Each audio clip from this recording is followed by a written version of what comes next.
They didn't tell us about rugby league at school, but then we were middle class, lived in the south, and played rugby union. So we never knew that far off in the cloth-capped north, men took money for playing a very different rugger. This film is about rugby league, with rugby union a kind of Banquo's ghost. Rugby union officials at Twickenham would allow neither themselves nor their members to be filmed, for even to appear in the same roll of celluloid as the blackballed league sends a shudder through the union. The union prefers to nurse a private grudge against its prodigal son.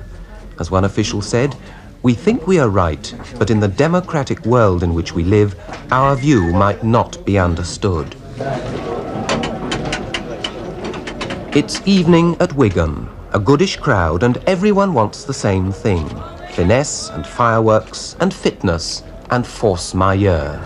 I think rugby league ideally is this blend of finesse and speed and sheer physical brute force. To me, it's the perfect blend of the artistic and the primitive.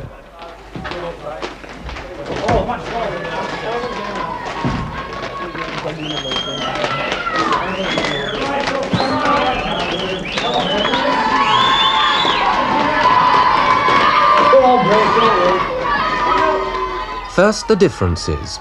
In rugby union, there are 15 players a side. Here, there are 13, for rugby league has no wing forwards, the spoil sports of the game. So the field is less cluttered and play fluider.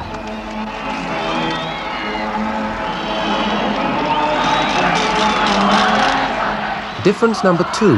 What kind of union supporter would wave a wooden rattle or wield a large teddy bear? Not that the game is anything but deadly serious.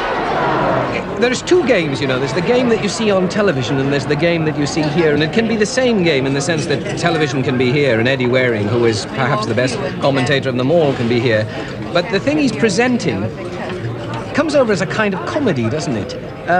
Almost as a rival to All In Wrestling. And that isn't really the game at all, you see. The game is a very serious, very tough game. But it's also, although the players themselves would blush if you said this, it's really a very intelligent game, almost a very intellectual game. What a big crowd at Wigan, and the home team, who until last Saturday hadn't lost a match. They're rather keen to, of course, break this Castleford record.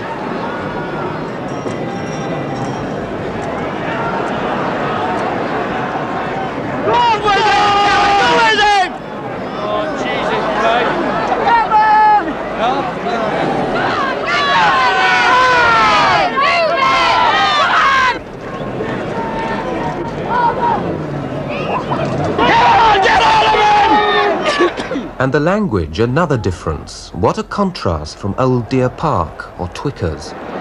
Oh, they've thrown him in the shit now. That's a bloody shame. He's dirty his sound. Hardesty, they're without his little mate, Hepworth, the pigeon fancier, and they could do with him on this ground. Wigan, of course, is tremendously...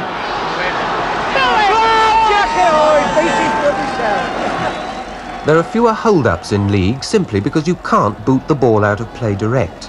In league, the ball weaves from man to man, seeking a way through until it goes down with the sinking ship.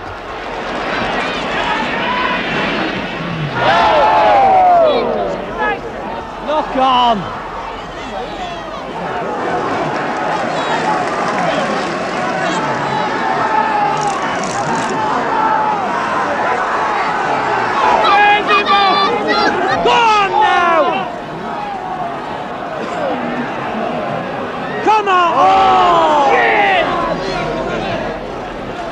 But it's in a player being allowed to rise from the ground with the ball after a tackle, and not as in union releasing it, that rugby league has developed its different style. Get on! Obstruction!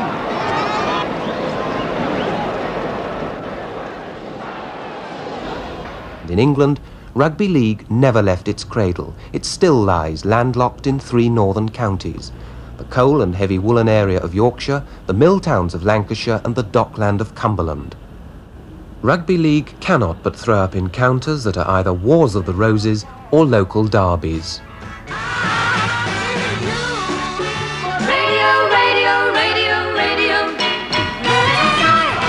Pause for breath there for a quick commercial. On now to rugby league. Tonight at Wigan, the job of tilting at the Saints windmill falls to the lot of Oldham, who haven't so far had a particularly successful season apart from getting to the Lancashire Cup final.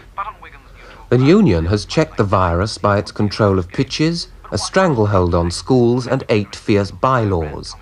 For the Union regards itself as the one true church and the League as an apostate and heretic. So a hard fight, but another Saints Cup.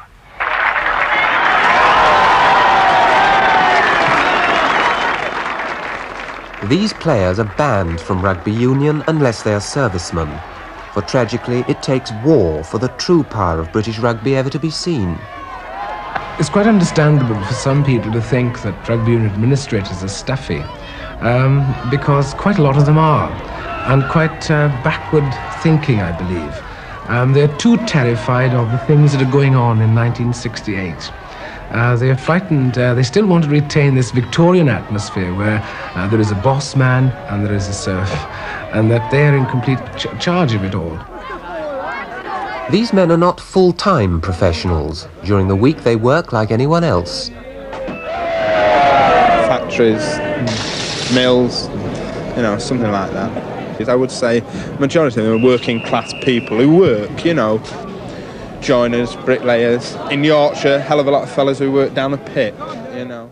They play hard to win, for winning means a bonus. I would say, you know, an average is £15 to win, 6 to lose, with for big games, larger bonuses.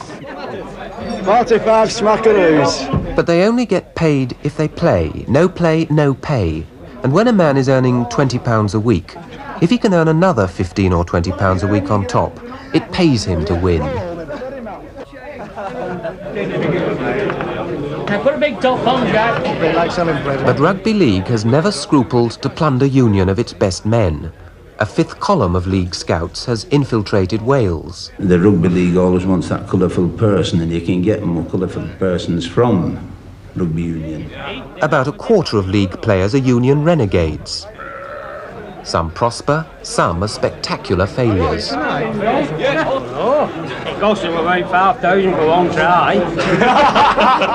In the old days, that is, you know, the turn of the century, in the first 20 or 30 years of this century, when scouts from rugby league territories went down, particularly to Wales, they were, you know, if they were found out, they were very badly treated, you know, thrown in the river or tarred and feathered or even beaten up. I don't think there's quite that nowadays. Eddie Waring, television commentator, was once manager of Dewsbury and Leeds. He often popped the question to Union men. Oh, it was just a job of work. I never thought, you know, it's going buying a steak in a hotel or something. I don't look upon it as anything very difficult. For leaving the Valleys and joining Salford Rugby League Club, David Watkins of Newport and Wales pocketed £13,000 tax-free. Obviously, the reason I turned professional was from a financial point of view. I think everybody has to secure themselves for life, and this was an opportunity for me to secure myself for life. Billy Wood and Ken Broom of Wigan are experts at invading Union territory. I've been on several pitches, ostensibly looking for an autograph, but in fact, the usual approach is put your address on here, we know your name. Of course, if you get the chap's address, well, you also know that you're at least interested. From then on, it's pure business. And I had £4,000 in £5 notes in a brown paper parcel. Yes, we used to do that, didn't we? No kidding this. And we went down on the Sunday. We met this boy in a little pub. That was his uncle's. I know what you're speaking of. And I noticed an international fullback, a Welsh international fullback. And we made arrangements to meet his father. We always do this if a fellow isn't 21, and this boy wasn't 21 at the time. So we arranged to meet his father and his mother. This is Sunday. And when we went up to his home, Council House, his father was just coming home from the mines. He's dirt. And that boy was offered £4,000. I opened the paper parcel, to let him look, to show it was sincere. He just said, no, no, no. Dear.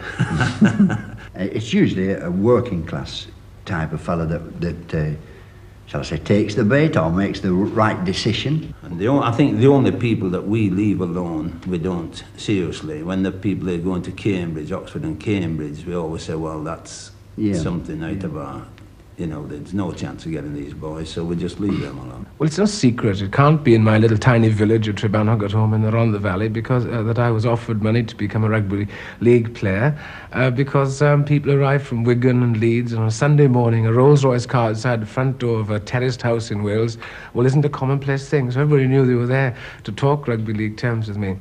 Strictly speaking, I then became a professional because one is not allowed to discuss or negotiate. But as my mother said, when I said, look, I mustn't talk with them, ma'am, because I'd have to give up my amateur status. My mother said, well, you can't leave them on the doorstep, bring them in. And my mother used to cook food. You know, I mean, lots of people came down not to buy me, but to get ham and chips from my mother. Assuming, say, we find them, for instance, when they're just getting married, that's a good time because they want a house, and they're probably labourers in some cases. You get all walks of life, ordinary people. And we can say to them, well, all right, we're prepared to give you so much money to sign, cash money, there's no tax from it or anything. It's on the basis of relinquishing their amateur status. They came to Ireland on one occasion to talk with my wife that is now, and I was courting her in those days, to try to say to her, look, you know, if he becomes a rugby league player, you'll have a lovely house and a car. And what's he got now? Hasn't got very much of a job, not earning very much money. And this is a great temptation, you know. They played it that way. I didn't mind it, didn't resent it. And I believe that people who resent rugby league scouts and people offering money, I mean, everybody's got his own sense of values. And it's up to the individual. I don't believe that you can say they're playing dirty tactics by offering money. I mean, for goodness sake, most fellas in Wales are delighted to have an offer. Aren't they? I mean, really are. Right, well, the next match, lads, is Huddersfield and Hull. What have you got, Jim? Jim Windsor and co sit down in Leeds to fix the odds for a weekly rugby league coupon that they know only a few thousand will fill out. All in favour, right. Huddersfield 3. Now, here's a good match. In the Wigan Oldham match, what do you suggest we give, Jim? What's the handle? Like the coupon, many league clubs stagger on from crisis to crisis, losing ground each year against creeping social change. Betting shops, television, Saturday afternoon shopping with the wife, Leeds United, Everton and the rest. A very good figure. I'm going to suggest we give Oldham 12, I think. To survive, more and more clubs are taking a lead from Salford. They're becoming amusement centres and social clubs. We have a celebration in the club tonight. Congratulations to Gladys. Which is Gladys, please? Let's see Gladys there. That's it. Stand up, Gladys. That's good. Now, she's getting married a week on Saturday. Give her a hand, please. A week on Saturday. That's better. And it's best wishes from all your friends. Elaine, Linda, Gladys, Rita, Ethel, Maureen, Irene, June, Jackie, Linda, and June. And at the end is Paul there. It is Paul. Very lucky man. Congratulations, Gladys. All the best to you. Have a good day, week on Saturday. Play bets, please. I'd rather play cards. No more bets. More fans watch Manchester United every Saturday than the combined support of all 30 rugby league clubs. These clubs must pick up on the wheel what they lose on the turnstile. Salford was once down at heel. Now it is rich. It can afford costly union starlets. Salford will eventually cap its casino and club with squash courts. This year, it took its place in Manchester's Steak Diane belt with a plush restaurant opened tankard in hand by the Mayor of Salford. That's it. It worked. And it works. Let's take the big thumb off it. In these surroundings, Salford can make money and find jobs for their players.